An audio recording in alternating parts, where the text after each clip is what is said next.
I loved NBA 2K16, but now it's time for the full review of NBA 2K17.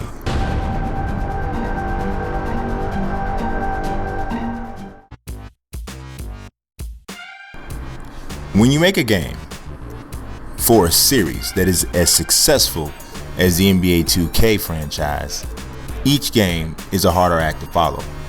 There's no exceptions, as NBA 2K17 attempts to follow NBA 2K16, which was, by my estimation, one of the better sports games, or one of the best sports games ever made. As has become custom in my reviews, I'm going to break down the positives and the negatives for this game. Does it deliver an experience that is fit to follow in its predecessor's footsteps? Here are the pros and the cons. Let's start with the positives. Faster and smoother gameplay. There is flow and a different type of fluidity to this particular version of NBA 2K that even surpasses what I've seen in the series previously. Basketball has a certain flow to it, and in order for a video game to accurately capture the way basketball is meant to look, you have to have that flow. This is something that NBA Live games have not had in the past, which in my opinion explains one of the reasons why NBA 2K has been more successful overall than NBA Live. In NBA 2K17, you see this brisk action with guys flowing up and down the court. You see a lot of contact, but that contact generates what I like to call a ton of new and basketball-like animations. Part of what makes the game look so authentic is the fact that you see more animations now in this version than you've seen in previous ones. There almost appears to be an animation for most every single possible situation in the game. Most of the new animations, as I mentioned, they stem from the situations that are created by the new contact. So whether or not a guy is cutting across the lane and he's getting a little bit of a body, whether or not you're bumping a guy slightly off his base to shoot a jump shot, these are all new animations that we're seeing and that are created by contact. Let's talk about dribble moves. The new dribble moves, or the new way that you dribble in this game, is to me a little bit more complex, but I like the fact that it's more complex because previously you just kind of flip the stick in one direction and a guy goes into a complete signature size up that really doesn't take all that much skill to perform. In 2K17, they free up the stick to a point where you have to now create your own size up moves. You have to create your own ankle breaking combinations, and I like that much better. Now, the good thing is you don't have to necessarily master that to have fun with the game, but there's no doubt that if you get that down, if you are able to create your own types of dribble combinations with some of the better ball handlers, you're going to be a much better player. Now let's talk about the defensive concepts and the offensive philosophies that are now even better in the game. The AI controlled defenders rotate quicker on defense, especially when they have a higher awareness ratings, and the offensive players who move without the ball, they are not just allowed to just roam free, run across the lane, make cuts, get open for jump shots. Defensive players follow them much better now. You also have a lot more deflections, or I shouldn't say a lot more deflections, a lot more appropriate deflections during the gameplay. So to me, this makes defense a bigger part of the game than it ever has been. I love the offensive flow. The dev team has done a good job incorporating even more freelance offensive sets and just different things that can be done from an offensive standpoint without actually going through the process of calling a specific play. I actually like Blacktop this year. It's never been one of my favorite modes, but I think it's come a long way from a presentation standpoint and from a practical standpoint. You can still play 1 versus 1, 2 on 2, the whole nine, but now you have a full crowd there that reacts to the different things that are going on. It kind of feels like you're at Rucker Park. It's also, in my opinion, a good place to practice your different dribble combinations. 2KU is set up so you can kind of do that, but I found in Blacktop I was really kind of able to really try to see how I could beat a guy off the dribble, which is something that I didn't feel like I was quite able to do as well in 2KU. Now let's talk about MyPlayer, the MyCareer, the whole setup there.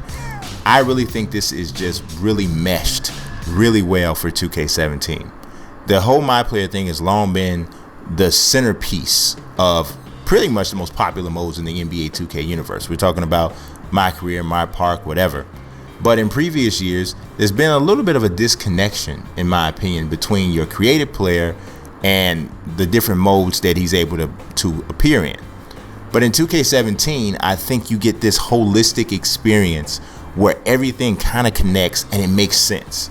It really started off with the launch of the MyNBA 2K mobile app, which I'll admit I was very skeptical about. I thought we were going to have a ton of problems with it.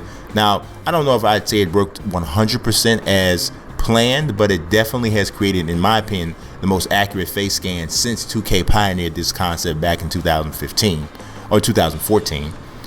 And it also continued with the release of the Prelude, which for me was the most useful and relevant pre-release demo that I've ever seen in history.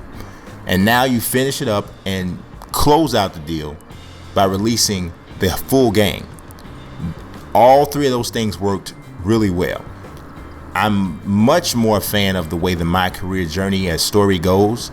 Yes, there's still some storylines here and there, some things still plugged in, but you're not chained to certain decisions as you were last year. I thought that Spike Lee's Living the Dream situation was just way too heavy-handed, and it did not allow you to fit into a role-playing game element, which is what most people pretty much want from MyCareer.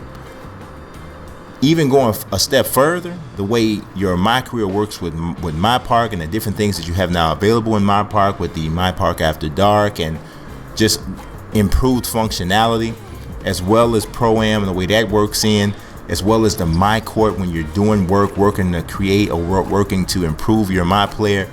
All of that just really just adds even more layers and layers and layers on this overall experience, which is why I think it's at its best from a MyCareer or MyPlayer standpoint. Now let's talk about some presentation. The multiple announced team concept is great. Now you may remember, if you heard or you watched or read my Madden 17 review in Forbes, I described the commentary in Madden 17 as the best I've ever heard in a sports video game. Now I'm not about to back off that statement, but 2K17 is pretty close. They've added a third chair in their in-game announce team, and that's to me kind of next level stuff. I've been asking for multiple announce teams for a long time. This is not totally that, but it definitely breaks some new ground in the area of sports video game audio. What still keeps Madden 17's commentary a little bit ahead of that for me is the addition of the new player and team specific stories that are being added every single week. That's pretty amazing, and it rates a little bit higher than having an extra third announcer each game in 2K, but it is close. Now that's audio presentation, but from a visual presentation standpoint, 2K is at the top.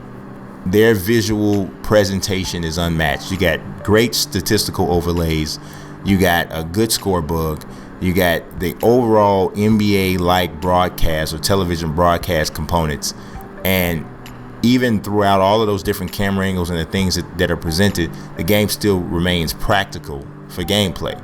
Now, I don't like the play call menus that invade like a third of the screen, but that's a pretty easy thing to get past. Let's talk about some of these options. This is almost the pinnacle of customization. There's not that much left for 2K to add to the creation suite, but believe you me, I will get to that once we get to the negatives. You can still upload images and completely customize just about everything related to a team that you want to create. And in this year, you can do even more, because now you can have up to 36 teams. You can rebrand and relocate them. I'll talk about that a little bit more in this next section, but the customization is really, really good. Perhaps the biggest positive for me is the depth of MyGM and MyLeague. It is truly amazing. I've kind of run out of positives to use to describe just how deep MyGM and MyLeague is. I mean, you got league expansion up to 36 teams, relocation and rebranding for all of them. You get full team and league management for MyLeague Online. You got off-season trades and injuries. You got annual league meetings that actually lead to potential rule changes. You get jersey retirements, any and everything just about you can think about from a franchise mode standpoint that you've seen in other games or that you've wanted to have in another game is here. I mean, there really isn't a lot left that it can do with my league. I know there's still always some things to unveil, but this is not even close. My league, MyGM is the greatest franchise modes ever in the history of sports video games. So now let's go to the negatives. We're gonna start off with something that's totally visual. The players that are designed to be skinny or thin, they just look odd. I know 2K was trying to create realistic player models, but it didn't work out so well. The guys like Kevin Durant and Timothy Lawamu, and just all of those guys with that real thin base or thin body type, it doesn't add any realism, and in fact it messes with the overall picture that you see on the game, because if you pick those guys out, those are the guys that look the least realistic. So adding a little more proportion would have been excellent. Next up, we got missing legends. Now, I gave it to Pro Evolution Soccer in my written review, and you'll probably see that in the video review if you take a look at it. I raked them over the coals every year pretty much for not having the necessary licenses. So to a degree, NBA 2K17 needs to be held accountable for having missing legends. Now, to be fair though, Pro Evolution Soccer is missing licenses for players and teams from the current crop of soccer, right? But in the classic teams, those are really a bonus. So it's not as if NBA 2K is missing players from today's Portland Trailblazers, today's Chicago Bulls. Now, all of those guys are there. But 2K has opened up a can of worms by having so many classic players, legendary teams, and overall nostalgia. So when you start that, you have to execute it perfectly, or you have to execute it as well as possible. So 2K17 still has pretty much all of the classic teams that they had before in 2K16, but they've lost the use of Moses Malone, Steve Nash, others they've lost. They've never had the full access to Reggie Miller or Charles Barkley since they retired. So there's a lot of holes there. So a lot of people don't understand how this goes though, but obtaining a license to use an entire classic team means you have to get an individual agreement with every last one of those players. Now, obviously that can be an issue, but I think it would be great if 2K had a Legends free agent list. So say for instance you want Gilbert Arenas, and obviously he's never been on a classic or a legendary team, but you want him in the game. You sign Gilbert Arenas and get him in the game individually. Say you want to get Kevin Johnson in the game beyond just being on my team. You sign Kevin Johnson, and yeah, you don't want to have those Suns teams that he was on with Charles Barkley, because if you can't get Barkley, then the team's going to be massively incomplete. Well, you just get Kevin Johnson and sign it in that way. So I don't know if that's something that they're looking at, but I think it would be great for use in MyGM and MyLeague. But we'll have to see. It would definitely satisfy the fans who are looking for a more complete list of legends. The next negative has to do with my team. There is no draft mode. There's not a lot of holes overall in 2K17's feature set, but Madden set a new standard. They killed it with Draft Champions last year, and MLB The Show recognized how much they killed it, and they followed suit with Battle Royale, with the Battle Royale concept. The onus is on, and was on, 2K to deliver a similar experience with my team, and for whatever reason, it didn't happen. So that has to be pointed out, because that would have really set that mode really on another level if it had been included, but it's not. Let's talk about gameplay. There's some weird ball physics sometimes after those deflections. You stick your hand out the ball, touch the ball, and instead of it slightly caroming off and moving a little bit to the left or the right, sometimes it kind of just explodes and goes crazy. And I've noticed only a few times, so it's not like a game ruiner, but I definitely have seen it. Another aspect is the passing. There are too many of these lollipop passes, and it's very difficult to decide the intensity in which the pass is going to be thrown. So you hit the same pass button the same way you have been before, whether or not you're holding the turbo button or what have you, Every once in a while, the pass is kind of lollipopped or just lobbed in, and it really kind of creates some turnovers. So we'd love to see that eliminated. The halftime show, as we move into some presentation stuff, could definitely be better. Presentation matters to me, always will. Love the Ernie and Shaq and Kenny thing, but the highlights that they played during halftime, they're just kind of playing in the background. The commentary doesn't match what you see. And some people say, well, who cares about that? Nobody cares. Well, there are a lot of people, a lot of sports gamers who actually do really pay attention to that stuff. And if you go back to a game like NFL 2K5, you saw what was basically the best halftime show that we still have ever seen. And we're talking about something that was released 12 years ago, 2 different console generations ago, but to this day, it's still the best halftime show. So it's kind of hard not to hold it against certain developers of games today who still haven't been able to attain that level or that quality as it pertains to halftime presentation. Now let's talk about another option, created players. Now, I'm not talking about so much the created players for MyPlayer. I'm talking about created players for the roster creators. You really still have way too many limitations, right? You can now make a guy 7'7", and if before you could only make a guy that was 7'2", but now 7'7" is a possibility, which is great. But that is maybe the only thing that we've seen come through that was really requested as far as the creative player system. I can make a guy that's 5'7", 350 pounds, but his body will still look like he's a CrossFit trainer. It's kind of crazy. You also can't apply tattoos to creative players unless it's in MyPlayer, and you can't alter the ages of legends on the classic teams. And those of us who make rosters, custom rosters, are definitely wanting to do that. There's not enough options to choose from hairstyles. I wrote this in my review for Forbes. I said, you know what? If I could take one of those posters off the walls in the barbershop and bring it to 2K and say, all right, give us all of these hairstyles, that would be right along the lines of what we need to see in the game. But unfortunately, it's not there. It's not there at all. So there are some definite holes when it comes to creative player.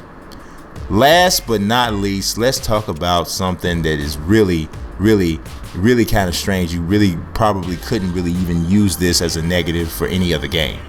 But where is the Kobe effect? There was a lot made of Kobe being on the cover of the Legends Edition, but he's really not in the game very much at all, even less than he was last year when he was playing. So he may make an appearance or whatever in one of the modes later on, but there should have been something like Mamba Moments, a single player mode that was something like Jordan Challenge from whatever it was, NBA 2K11 or 2K12, would have been great. Considering Kobe just retired and his whole association with the 2K brand, could have been great. As it stands, Kobe just does not get utilized in the game where he has an actual Legends Edition cover. And it's really kind of odd. I don't know if there were plans that got scrapped, but it would have been great to have him in the game a little bit more. So overall, NBA 2K's depth is still the standard bearer as we talk about sports video games. It's several games within one, which it always is, and that whole amalgamation of modes delivers a package that is especially tight this year. There's some small issues, but I'm going to use the same line I used in my written review. Those small issues do not prevent NBA 2K17 from being a classic from the moment you rip off the plastic. I scored a 9.1.